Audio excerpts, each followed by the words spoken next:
Kia ora and welcome to Sarah's Country.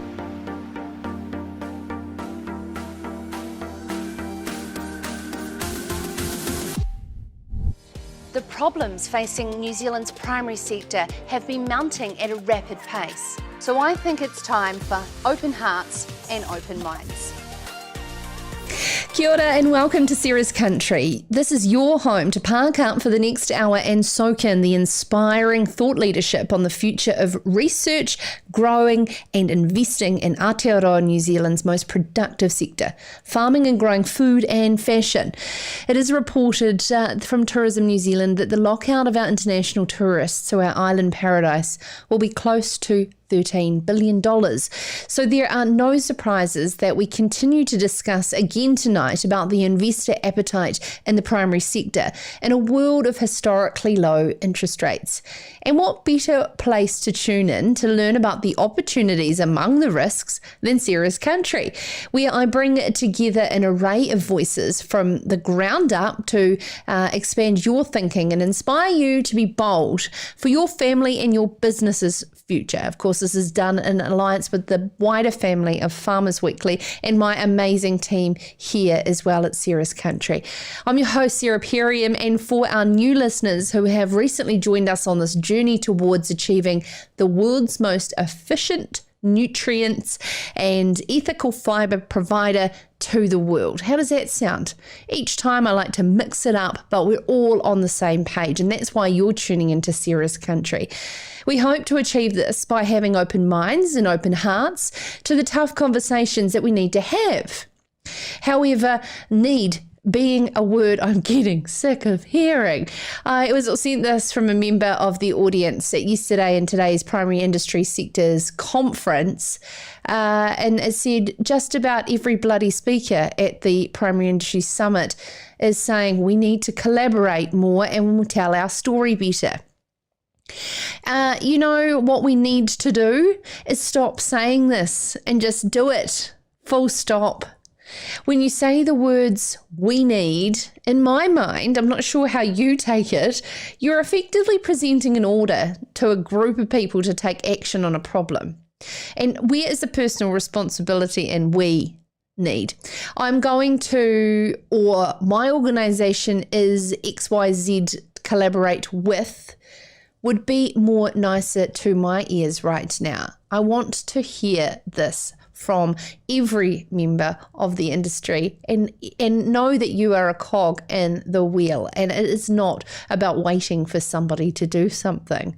If someone says this to you in the next 6 months, I challenge you to reply back, well, what are you doing about this? Personal responsibility and taking action is leadership. A leader uses their personal circle of influence to enact change. They don't do it from a lectern or, in my mind, an opinion piece. And on the topic of telling our story better, find out what your story even is first. Whose story is it? And why is it important to the person you're wanting to tell it to? Putting the word better in your statement doesn't necessarily inspire me or anyone else. Media understand the psychology of this because the psychology of enacting change in a viewer or listener's perception of an issue or a concept, it's done through understanding that humans are selfish. How does it directly affect them and why should they care? Let me give you some examples. Rivers were water that you swim in, something you didn't even think about until the government called them swimmable rivers. You want that right, they said. Well, this is why you should care about what I'm serving you up, a reason to care. We need to improve our rivers, otherwise XYZ will happen.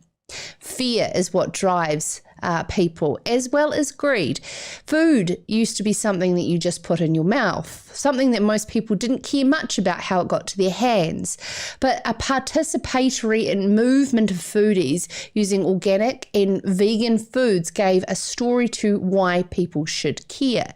Do you understand where I'm coming from around telling our story? Whose story is it? The farming industry, well, there's enemies among that itself to pull that together. So tell your own story first. And tell it better? Well, start with the circle of influence you already have and expand outwards. Rome wasn't built in a day, and that is how movements happen. We don't talk internally well to our own selves, so how do we expect to do it better? And as for collaborating, start by working with the willing before they walk away. The ripple effect will amaze you, as like attracts like, I believe. So there's my sermon on it. I'd love to know your feedback. Are you sick of hearing we need to collaborate and tell our story better? It's a marching order that I am absolutely sick of. Let's see some leadership continuously throughout tonight's show and on Sarah's Country in terms of who is actually enacting change in this industry and who we can learn from. Tonight is a pre-recorded show, as I am speaking at an event tonight, so I won't be able to take your comments wherever you are tuning in live. My sincerest apologies for that, but we will be back again live tomorrow night. So who's coming up on the show? After 7:20, an investment fund aims to raise money to purchase SunGold kiwifruit orchards. Dominic Jones, co-founder of Origin Capital Partners, will share the opportunity that has attracted a lot of investors' appetite, my apologies, and they hope to raise $50 million before Christmas. A 50% drop in fuel consumption and a dramatic boost to accuracy are key benefits of using GPS-based technology. We're going to learn more after 7:30 from Brendon Williams, a 2020 Ballance Farm Environment finalist out of the Horizon, the Rangatiki area, on how he's using strip cropping in terms of maize and to reduce that the fuel consumption through that accuracy. Now, to close the show, after 3 decades of dedication and contribution to the rural sector, I'm so excited to have Dr Trish Fraser on Sarah's Country. She is a soil scientist with Plant and Food. Over the past 30 years, she's worked tirelessly to protect our soils and communicate the importance of this with farmers. She's received the 2020 Woman of Influence Awards in the rural category and will join us to close the show. But firstly, up here on Sarah's Country, we follow the progress of what is known now as SWAG, the Strong Wool Action Group.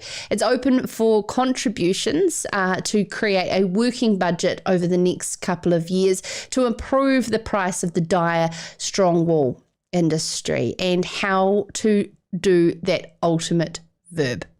Collaborate. Cheer for that. Rob Hewett will be out with us very shortly here on Sarah's Country. This is Sarah's Country. Every morning, Kiwi farmers wake up to produce high quality food. Yet, every night, some Kiwi families are going to sleep hungry.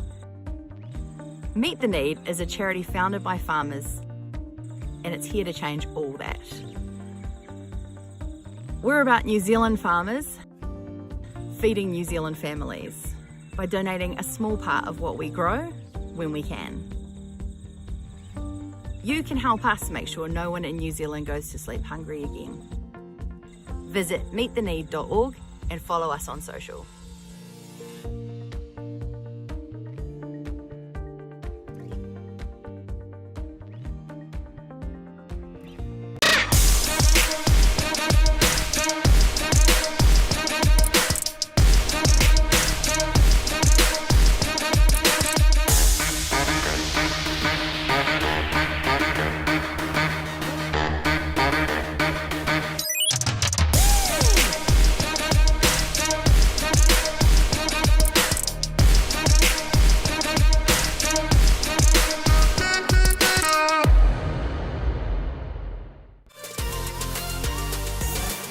Well, in this week's Farmers Weekly, Annette Scott has reported that the new Strong Wool Action Group, known as SWAG, is open for contributions as it targets a working budget. The SWAG company is now officially incorporated, and over the next 12 months, the aim is to raise $700,000 from industry to fund the necessary activities of the company's work. This is in conjunction with, of course, government funding, which will be at a match of 80% to 20%. and all of the major meat processors so far have come on board. One of those that is the chairman of Strongwall Action Group, as well as co-chair of Silver Fern Farms, is Rob Hewett, who joins us now. Rob, I do have to congratulate you. You aren't mucking around. No, we're not. And look, the industry's been in a state of chaos, quite frankly, Strongwall industry for quite some years, and it's time to move. And funnily enough, the consumer sentiment out there globally is reflecting on where their food, where their fibre is coming from. And there's a funny way of going about it. There's never been a better time to put this out in front of consumers. They're wanting to re-engage with their supply chains, or at least the consumers that New Zealand exporters should be interested in dealing with are. And the time is good. It doesn't mean it's going to be particularly easy, but at least the consumers are going to be listening. Okay, so to get some firm costings around that, what is the exact mandate to achieve over its 2-year lifespan of the swag company? Well, the 2 years, so we need to clarify a couple of things there. So the company life is actually unknown, but I don't expect we'll be around in 2 years' time. The swag is a catalyst. We don't own anything. All we want to do is to bring relevant parties together to get a good outcome for the Strongwall sector. I expect that's going to mean that we'll be working up business cases with projects that have either where we've identified a need, a gap in the marketplace, or there's companies already that are willing to be worked with, and they need a bit of a helping hand in whatever way that might be. But essentially it'll be about introducing either people or funding or ideas into the marketplace and taking it forward. The 2-year life that you refer to is just the life of the entity itself. It doesn't mean we're going to be around that long. I'd like to think we'll have something pretty well formulated and sorted out within 12 months. So as an umbrella project, the work that you're doing is very consumer focused and working, I understand, with IDEO out of San Francisco. What do you believe will be completed by that March 2021 deadline on the market opportunities? Well, we're looking, I guess there's two bodies of work really. I mean, there's a few more, but there's two bodies of work that are relevant in this context. The first one is, what are our consumers looking for? In other words, what are the problems that they need solving? I think the wool industry in the past, Strongwall sector, has been guilty is too strong a word, but basically guilty of inventing a better mousetrap, in my view. In other words, we think as a farmer that we've got a fantastic fibre, which we do, but we think that consumers should just be buying it. We haven't been giving them a reason to do that. We haven't been trying to understand to the degree that we need what are the problems that we can solve with Strongwall. The fine wool guys have done a pretty good job of that, I think, certainly in recent years, and there's been a couple of examples that everybody points to around Allbirds and Icebreaker as doing that, and look at the market niches that they've uncovered and created. Now, we need to bring some of that thinking back inside the Strongwall sector. So what IDEO are going to do, there's been a lot of work with IDEO, particularly in the fine wool sector, but also with the Tohono Boot Camp. IDEO are a consumer insights company based out of San Francisco. They are very intimate with North American consumers, and that's a significant part of the market that we wish to explore. What that's going to do is identify opportunities in the marketplace. What are the problems that consumers are looking to solve that Strongwall could potentially do?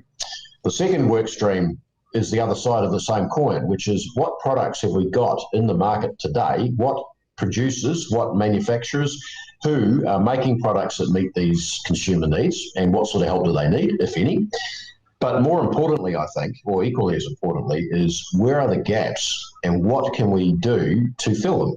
And that's the second half of the work. So the first bit is, what is the opportunity? The second is, how do we make the opportunity work for the Strongwall sector? So that's broadly, we expect the first bit with IDEO to be done by March, and then the second half will be, how do we plug the gaps? Okay, and plugging the gap is the difference of about 375,000 from the contributions you've already got to date from Alliance, AFCO, ANZCO, Silver Fern Farms, Ovation, New Zealand Wool Scours and Landcorp. Very few wool exporters or merchants or anyone connected to the industry on that list. Why is the meat processors leading this? What sort of message are they trying to send? Well, there's a couple of things in there. Firstly, just because the Wool Scouts New Zealand are on there, absolutely, they've come right to the party, which is great. There is other other active discussions going on with various exporters, merchants, testing houses, etc. So that is ongoing, and I'd expect there'll be some funding come out of that sector, that component of the sector as well. Why is the meat business in here? It's a defensive move. You know, we need, as a meat processor, we have a strong lamb business, and if we don't have something that supports the meat side of the income stream for farmers, if lamb meat or sheep meat tanks in the future, and it's, you know, in a commodity space, it can do that. Then if wool doesn't pull its weight, the trees are coming. It's as simple as that. You know, I've done the economics on my own farm. I've got a lot of trees on my own farm. Luckily, it's in gullies and gorsy faces that aren't producing any pasture. But you know, it's with carbon prices and where they're forecast to go in the future. If we don't have a compelling combined meat wool offer on sheep meat, and you know, beef needs to pull its weight too in that breeding country, then the opportunity for land use change is real. And once it's in trees, it doesn't come out. So you know, this is to answer your question, why is the meat industry in here? It's to save our own industry. It's a defensive move. Fantastic. Thank you for explaining that, because it does make a lot of sense. I do know that you are stated here as declining to comment on the W3 Unleashed program. However, I do have to express the frustration at the chair of the National Council of New Zealand Wool Interests, which was formed under direction from Minister O'Connor to rally the troops and pull the industry together, at the fact that SWAG and the Wool's Unleashed are not sharing information around funding. And more so, I'm quite surprised to see that the quarterly reports of the PGP funded W3 program haven't been released in the last couple of quarters. What can you comment on? Because, you know, it is a fair point there from Craig Smith. It's not my gig. The W3 stuff has gone on. It's been going for some time. I can't comment on it because I don't know it in the detail, and even if I did, it's not my gig. They're going to have to comment on it themselves. All I'll say to Craig is that SWAG is absolutely committed to working with anybody who wants to be worked with, and we'll do that. And as you said at the outset, you know, we're moving at pace here. The fact that we will commit to working with whoever wants to be worked with, and if people don't want to be worked with, that's fine. We'll move on. This thing's been buggering around for too long, quite frankly, and we will move on. There are other options. I know of several opportunities that I would hate to see left on the table, but ultimately they could be, because either there's different priorities amongst the IP owners, or they just don't want to commit, and that's fine. You know, it's their business at the end of the day. SWAG is a catalyst. We want the best for the strong wool sector in New Zealand. I'm ambivalent as to how we get there, as long as we get there. And at the moment, it's pretty dire. I do, as a bit of a segue to our next guest, where we're talking about the huge demand in investing in SunGold kiwifruit. There's some learnings from kiwifruit being applied to the sheep milking industry, and Scotty Chapman was proud to say that the opportunities were there because of the nature of the cycle of where they were in terms of a startup industry. High value crops supported by an industry structure with a single marketer and a co-op structure for growers. Wouldn't that be a dream for wool? Sounds good to me. What a wonderful way to end it there. Hey, thank you so much, Rob Hewett, wearing the chair hat of the Strong Wool Action Group. And as we said there, Annette Scott's article in this week's Farmers Weekly, you can get it at farmersweekly.co.nz. Up next on the show, as I was saying, a group of high-profile kiwifruit identities are backing an investment fund aimed specifically at raising money to purchase existing or greenfield SunGold kiwifruit orchards. Dominic Jones joins us. You can see I got that one wrong. Who's come back from a banking career overseas to co-fund Origin Capital Partners. This is Sarah's Country.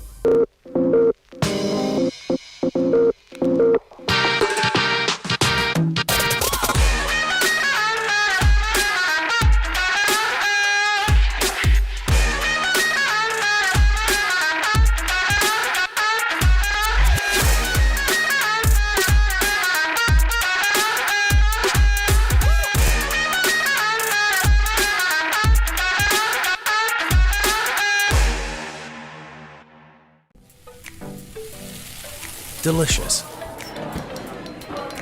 Ever wondered where it starts? Does it start with care? Respect. Fresh grass, 365 days a year.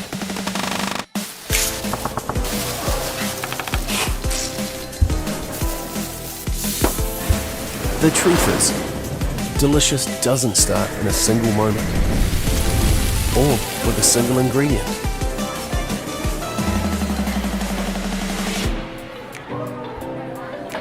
Delicious starts here.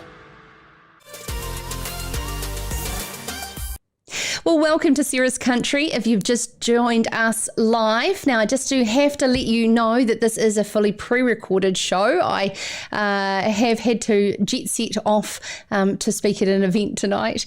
I certainly do enjoy getting out and about, and I don't like to pre-record lots of shows, but of course, when duty calls, it's pretty straightforward to do so, and our guests are more than happy to pull this all together for you. So the comments that are on wherever you are streaming on Facebook, unfortunately, I will not be able to get this as it was recorded earlier today.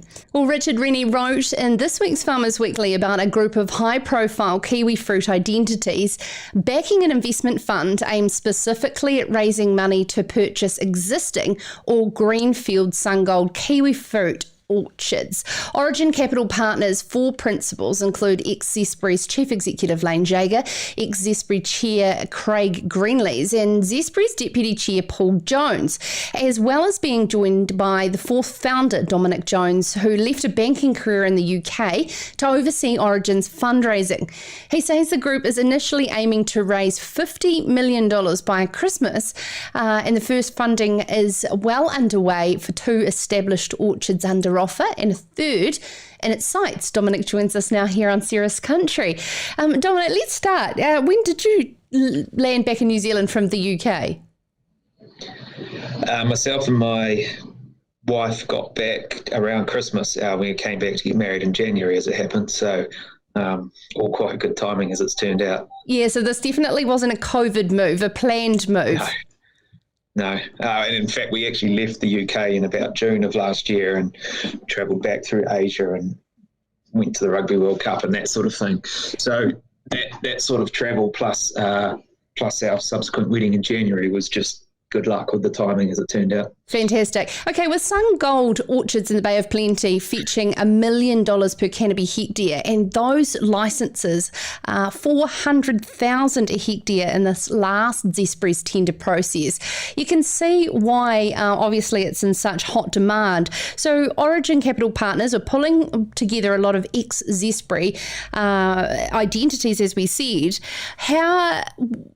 Why did you particularly come on board with this venture?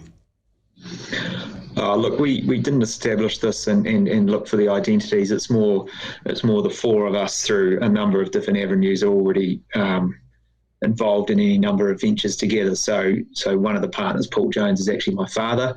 Both him and Craig Greenlees founded DMS, which is one of the country's larger post-harvest operators. And it's the nature of the kiwifruit industry where everybody knows everybody. So we've had a lot to do with Lane Jager and we're stoked when he agreed to come on board. So $50 million by Christmas, realistic?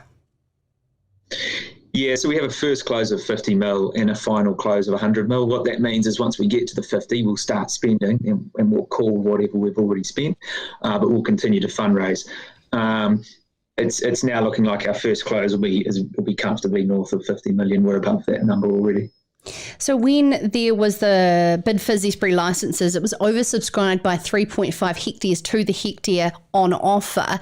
How available is actually sourcing these existing orchards? So there's two things. There's Zesbury license that was oversubscribed by a factor of 2 times. Traditionally, about half of applicants miss out. When you buy an orchard, that's a totally different process. It comes with the license attached. Yes. Now, the question was just to do with the demand. Sure. We're buying orchards, and for that, we don't need to worry about license. When we build orchards, absolutely, we're going to have to bid for license, and that's a risk of what we do. Yeah, certainly. Sorry. Well, I was just trying to set the scene in terms of the fact that regardless, there is significant demand for SunGold, and so therefore being able to source. Do you find it to be a challenge? The reality is when our fund's fully raised, we'll have a portfolio of about $200 million. That'll be about 15 orchards. There's 3,300 kiwifruit orchards in New Zealand, so look, finding good ones is more difficult than finding poorer quality ones, but we're still just a pretty small piece of the overall pie. Sure, certainly. And so with regards to from $100,000 up, how are investors getting on board? Well, we have investors in for $100,000, and we've got investors in for $20 million, and any number in between. A lot of that is coming from the private investor space, so mum and pops, and the typical demographic is I guess middle-aged plus, and people that are looking for a home for, as I said, on the most part, $100,000 to say $1 million, and what we're seeing time and time again is actually a very common theme is investors that have term deposits rolling off and want a better place to park that capital. Very positive cash returns here in this article, 10 to 13% a year. I mean, that's absolutely incredible in this current age. Yeah, well, look, the reality is at the moment, kiwifruit orchards are returning much greater results than that. When we show a 13% return, we're actually modelling in over a 10-year period a reduction in SunGold prices. That's potentially prudent, but that's the way we've gone about it. But this year, in the terms of the most recent harvest, is the 6th consecutive year of increasing returns to growers. So look, it's never been a better time to be a kiwifruit grower. Fantastic. Thank you so much, Dominic Jones, a co-founder of Origin Capital Partners there, following a story in this week's Farmers Weekly from Richard Rennie. After the break, we hear from Brendon Williams from the Rangatakai 2020 Ballance Farm Environment finalist, who says that he and his wife experienced a 50% drop in fuel consumption and a dramatic boost to accuracy as key benefits from really getting amongst GPS-based technology. This is Sarah's Country.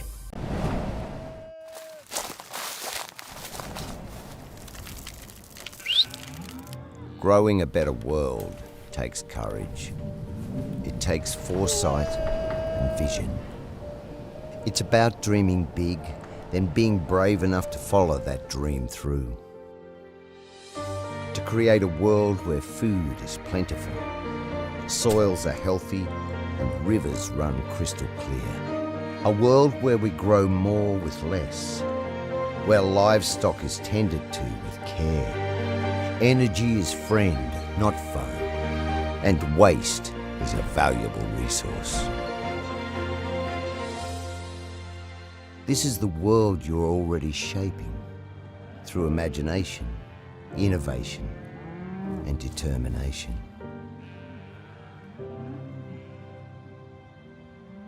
So as small steps become huge leaps, you move boldly forward.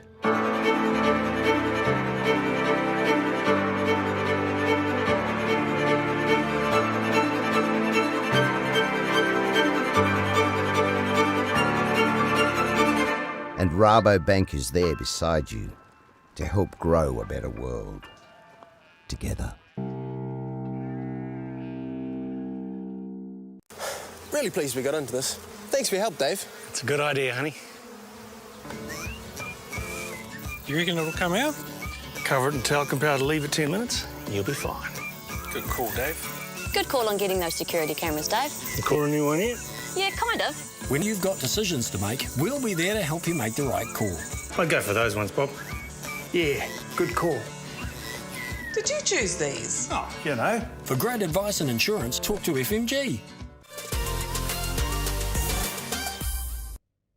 Well, welcome to Sarah's Country. If you've just joined us live, I do need to do a bit of a disclaimer. This is a pre-recorded show, off to speak at an event tonight. And of course, that doesn't mean that we'll ever miss a show. We can still do that. Technology is a wonderful thing. And what a great way to segue into our third guest on the show today. A Rangitikei couple have embraced GPS-based technologies to improve crop and environmental outcomes. They've been recognised under the 2020 Ballance Farm Environment Awards for their efforts. And Brendon Williams joins us now from Penco Trust. How are you? Good. Brendon, can you just set a bit of a scene for our listeners and viewers around the operation that you are running in the Rangitikei? Okay, so we're reasonably small. There's 178 hectares in total, and it's sort of mixed cropping and finishing. So finishing cattle and lambs, and then integrated some cropping. So maize, peas, wheat. That's sort of the main crops into our pasture rotation.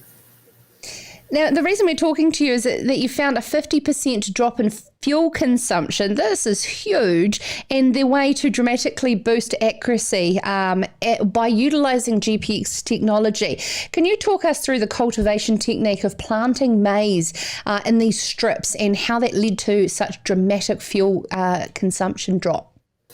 Yeah, sure. So what it was maize is our first crop after our pasture component of our rotation. So after about 3 to 4 years of permanent pasture, we then looked to cultivate into maize as our first crop.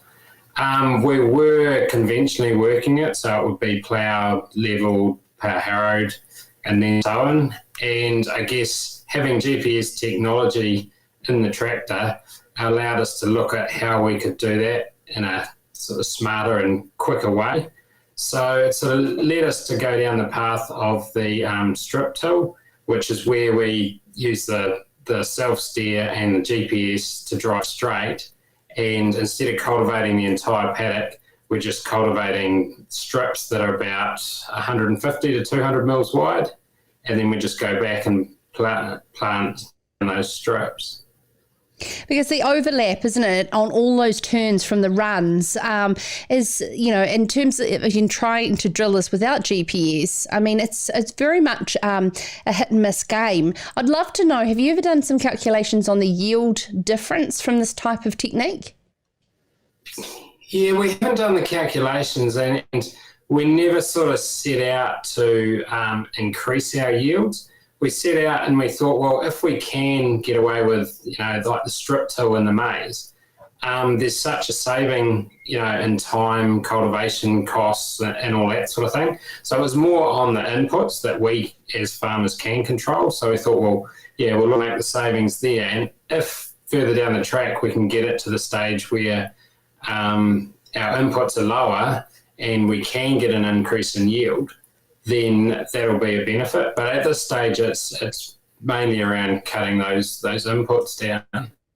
Yeah, a great win-win. And I know that you're extremely focused on soils, and one of the reasons why you purchased this particular property. Do you believe that in New Zealand we really treat our soils with the respect that you say we should, a savings account? I guess in some cases we probably do. In other cases, yeah, we can. I guess, yeah, I'm lucky enough to be the third generation, and yeah, the previous two generations always sort of enjoyed a cropping component, and yeah, I've sort of found that's where my passion is. So I've probably pushed it a bit further. But yeah, I guess we've always understood that you've got to look after that soil to get a return from it. And I mean, it's noted here that you split paddocks into zones based on soil types and slopes, and even adjusting planting and fertilizer rates to match those soil types. I mean, that's quite a lot of extra management, but is it worth it? I think so, and it's one of those things, it'll come over time. So what we've done is we've always looked at, the whole paddock, done a soil test, which is sort of best practice to match your inputs to the crop you want to grow. But we've always had a crossover in some paddocks of sort of two distinct different soil types, and some would dry out more in a dry summer and some would sort of, hold the moisture better. So we were just looking for ways that we could sort of manage those zones as such better. And especially now with the focus on the fresh water and nutrient loss and all that sort of thing, it seemed to sort of lend itself to moving that way to try and get increased gains. Congratulations on the 2 environment awards that you've taken out, Ballance Agri-Nutrient Soil Management Award and the Massey University Innovation Award. A bit of an interesting year with COVID, to not be able to be in that room to celebrate with everybody. But what has been one of the biggest learnings from being a part of the awards that you've found? Thanks for that. Look, I think the learnings from the awards is, and I've said to a lot of people, it's something it's a good benchmark. So it's something everybody, should strive to do, because, we as farmers, we tend to concentrate on doing our own job and we think we're doing a good job. But it's not until you bring in sort of outside experts to have a look and say, hey, this is what we're doing. How does it compare? How are we, against the rest of the industry? That you get a real picture of whether you're making some gains. Fantastic. What would your advice be with regards to those who want to embrace technology, but the things is the tried and true has worked so long for them that the time of learning it is a bit of a barrier?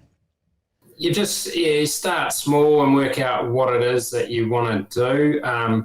Some of the gains that we saw from having GPS technology straight away was, knowing the exact size of your paddock.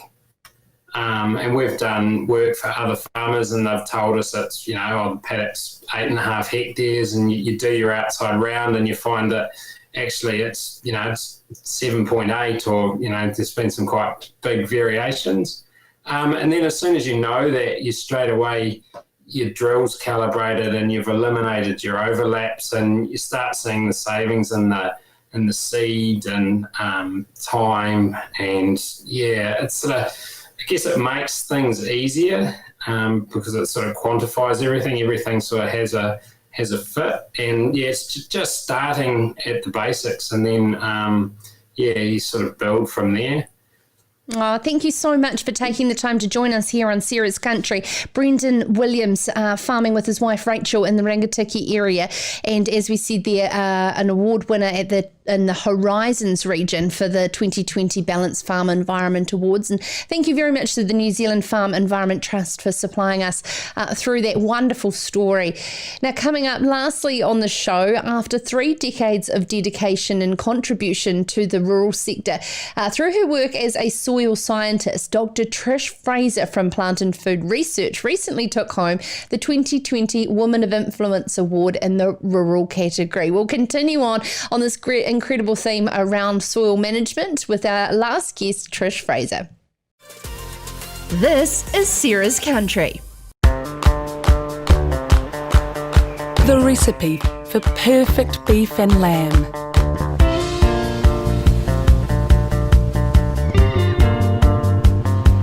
Take 1 small fresh country. Make sure it's nice and remote.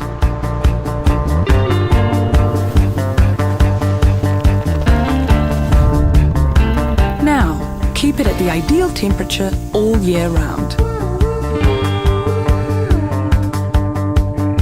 Next, mix in the farmers. They go perfectly with the nature of this unique place.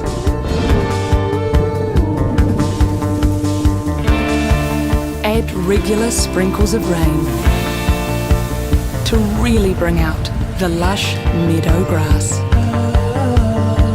Then let your animals happily graze on this grass all day, every day.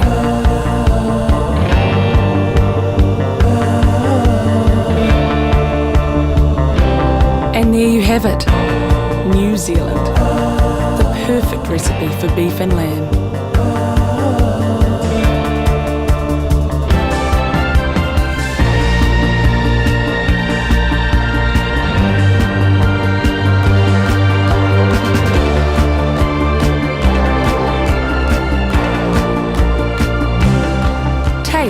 pure nature.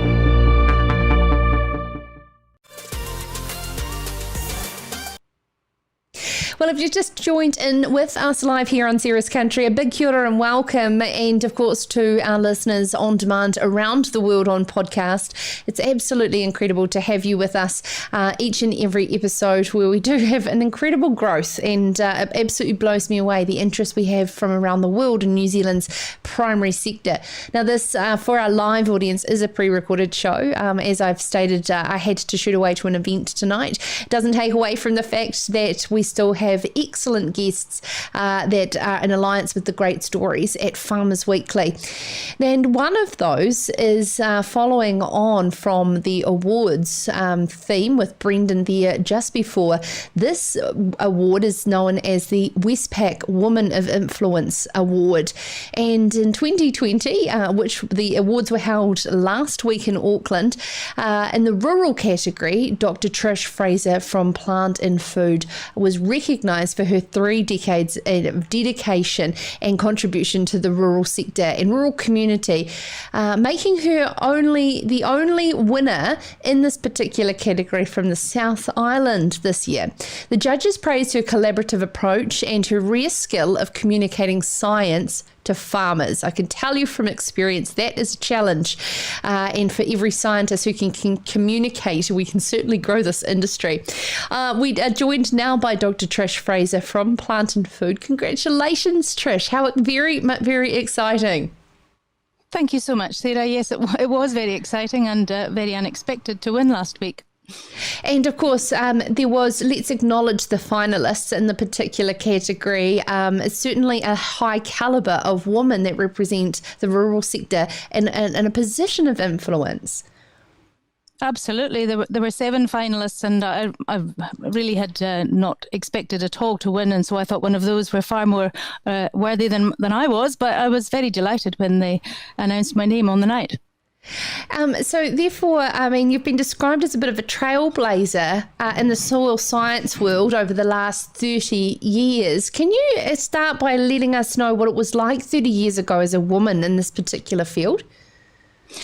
Yes, we were a bit of a rare breed, really. There weren't many women in the industry in soil science at all. I do recall very soon after joining Crop and Food, as it was called then, it's now Plant and Food, but research, going to a field day, and around 150 farmers were present, and I was talking to the farmers, and one of my colleagues who'd come with me said to me, "Trish, do you realise you're the only woman here?" And I looked around and went, "Oh, I suppose I am." And it was so normal that I really hadn't noticed that I was the only one present. But the farmers were all very nice to me back in the day. But I think I was a bit of a novelty, really, being female and especially at that stage being quite young. It's, yes, a novelty, and they are very nice to you until you're trying to progress an agenda against status quo. And you have had significant influence in the direction of soil science in this country. What was it like having tough conversations around change? I think, farmers are kinesthetic learners, and they like to touch and feel things and see them shown to them. So I tended to like to show them demonstrations, and soil, let's face it, is not a very sexy subject, and you have to find something to liven it up a little bit. And so if you could actually demonstrate in front of their eyes that things were whereas you were saying they were, then I think they were more likely to take on board that change and conduct things in different ways. And so I think I was a bit different in that I talked a lot about soil biology and soil physics. Everybody else was really focusing on the soil chemistry, which is, the fertility of the soil and what nutrients the plants need was probably the main focus. But talking about biology and soil physics was, and still to some degree is, more neglected than the soil chemistry. So trying to explain some of that is quite difficult. Trish, you've been at the forefront of soil research in the cropping sector and based here in Canterbury. What sort of changes have you seen over the last 30 years in cropping farmers' appreciation for what's under their feet? Yes, I think the farmers now understand a lot more than they did 30 years ago. They have an appreciation that when they conduct management practices such as tillage to the soil, they can have an impact on the properties of the soil, and in particular the soil physical structure. And so I think they understand more now that you shouldn't be cultivating. We used to call it recreational tillage. Sometimes farmers did another pass just to make it look nice and level. That's disappeared, because also they've realised now that there's an economic factor to that, and they don't really need to have that extra pass. It looks nice and everyone thinks it looks better than it did, but in actual fact, it's not needed. So some of those extra passes have reduced. We've seen quite a lot of change in that regard, and a lot of the passes are less intensive than they used to be. The type of cultivation that's conducted, for example, rotary hoes, which are quite pulverising of the soil, have reduced in use. Let's talk about your role in shaping the soil science fraternity through the New Zealand Society for Soil Science. You've been a member since 1989, served as secretary for 20 years, vice president for 2, and were the first woman president 2012 to 2014, and immediate past president up until 2016, considerably at the helm of governance in regards to the society around soil science. What are the general conversations and themes happening within that governance structure about attracting more soil scientists into the area of this, and as well as, like you said, and I may use your words, make it sexy? Right. Well, yes. Over the years, I found being involved with the society was highly beneficial, because every year, every second year, the members of the council changed, and I was exposed to lots of different people with different skills and whatnot. And some of the main things were lobbying to government around the importance of soil, because soil really was not seen as important 20, 30 years ago as it is today. I think I've seen a lot more evidence in the last couple of years and at government level in terms of looking at the importance of soil. For example, urban sprawl from Auckland recently, you're seeing a lot of things in the news around buildings being put on the Pukekohe landscape, when that's where we have our vegetable bowl of veg rolls grown in Pukekohe, for example, and those soils are being built upon. And once they're built upon, you don't get them back again.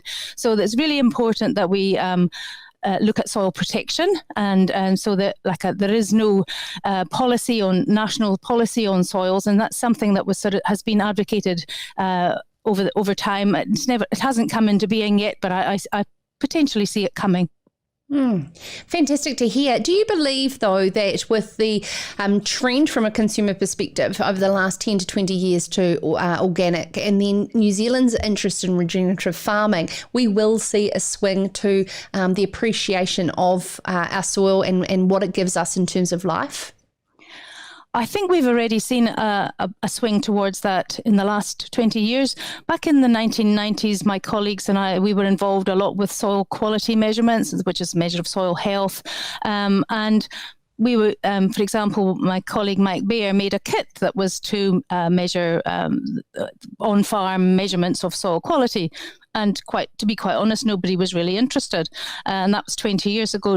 Turn the corner to now, and you'll see that suddenly everyone's interested in measuring soil quality. So, we were ahead of our time, if you like, at that point in time, and now people are catching up. So I think in that sense, yes, I think soil quality is being more appreciated, understood that it can impact on your yields. If you destroy the soil structure, you can have a yield effect and an environmental effect. Environmental effect, of course, is coming to the fore. Then the public is now understanding more about the environmental impacts that they were unaware of before. So I think, again, we were aware of those for quite considerable time ahead of the public, but the public are also catching up on that. So, yeah.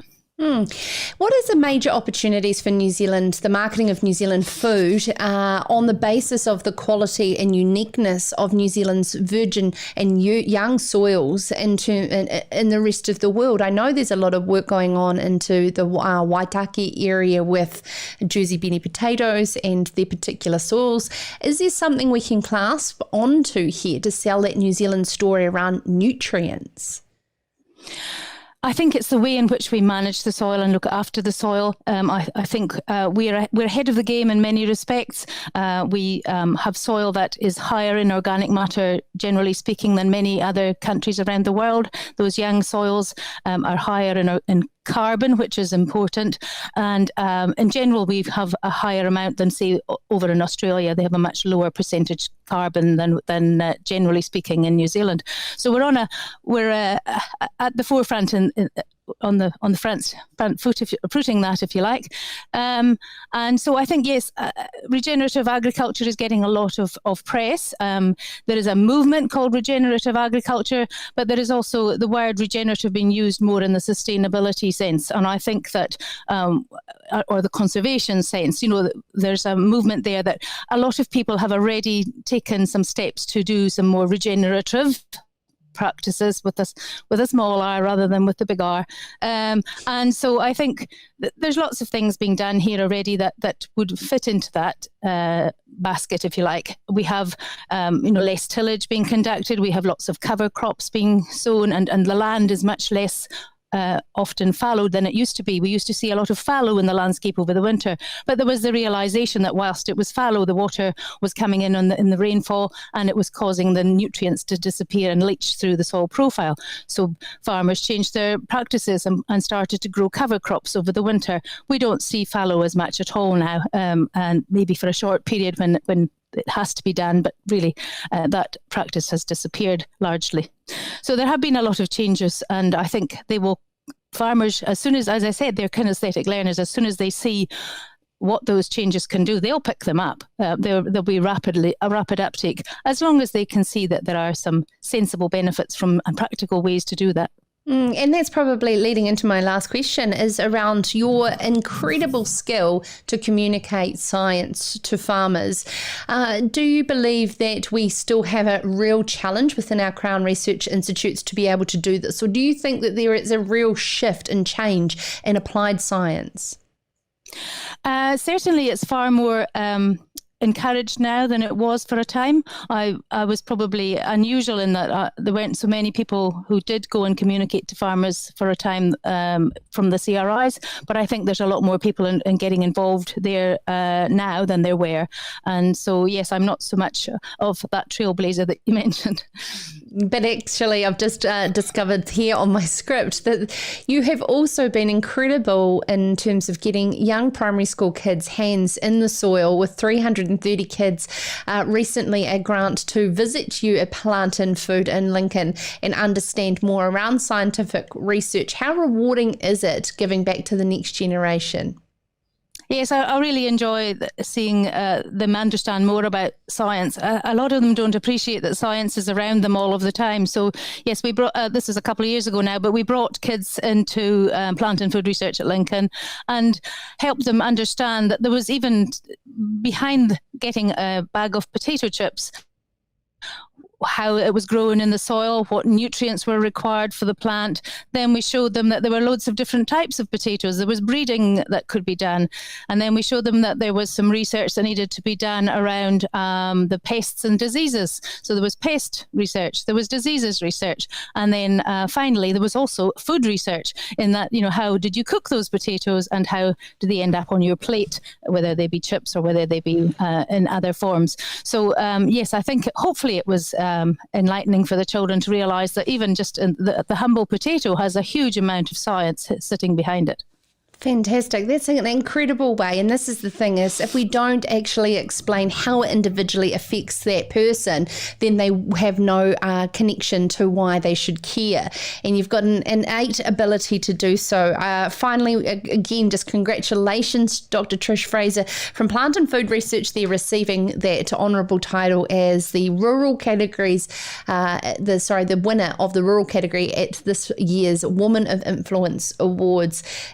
Absolutely incredible way of celebrating not only women in the sector, but those who are in a position of influence and have used it for good. That's all we've got time for on Sarah's Country today. And tomorrow on the show, we have a great lineup. We're continuing the conversation around farm environment plans, and this time with Simon Glennie, consultant at Abacus Bio. Kingi Smiler, the Arowhenua Trophy Management Committee Chair, will join us to celebrate this year's winners, as well as more of your inspiring thought leaders within the industry, bringing you the latest stories on the matters that matter most to farming, food and fashion here in Aotearoa, New Zealand. Of course, you can catch all of the interviews on demand on podcasts individually to take with you on the road, in the air, on the treadmill, wherever you like to consume Sarah's Country. And one thing I like to consume is your emails. Please send them in, sarah@sarahscountry.com. Love hearing from you in terms of your ideas and around topics and guests that we should have and highlight within the show. It's been an absolute pleasure joining you in alliance with a great team at Farmers Weekly. And in the meantime, we'll be back live 7 p.m. On Wednesday evening. And in the meantime, good night and go well. This